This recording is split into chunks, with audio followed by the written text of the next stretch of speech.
California. The suburbs.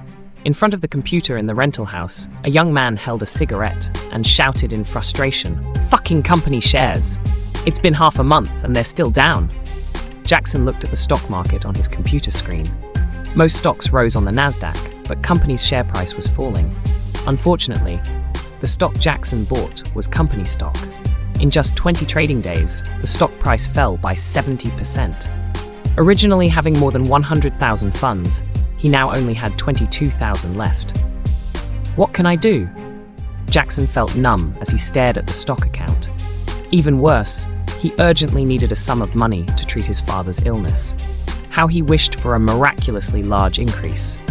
As he pondered, Jackson suddenly felt a pain in his head, but it disappeared as quickly as it came. He felt like he had something on him. That's when he set his sights on company shares, only to find that information about company shares appeared in his mind.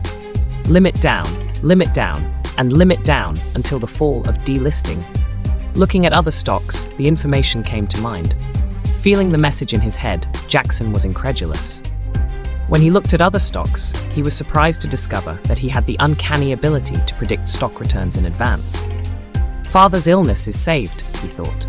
To experiment, he looked at other stocks. After looking at 3 or 5 stocks, his brain pain became severe, but he was still locked into one stock. This stock could rise by the daily limit today. The stock was called Big Stone Shares. Although it was currently falling, having dropped 5 points and showing no sign of stopping, Jackson, who wouldn't have believed it in normal times, decided to take the gamble. He sold his company shares and bought Big Stone. Big Stone's stock price was now 208, still falling, but Jackson bought in at 203.3. Before he knew it, the stock bounced straight back, going from down 8 points to straight up 15 points, and then 7 points in a minute, eventually reaching the limit. "I seem to have the ability to predict stock market returns in advance," Jackson said in shock.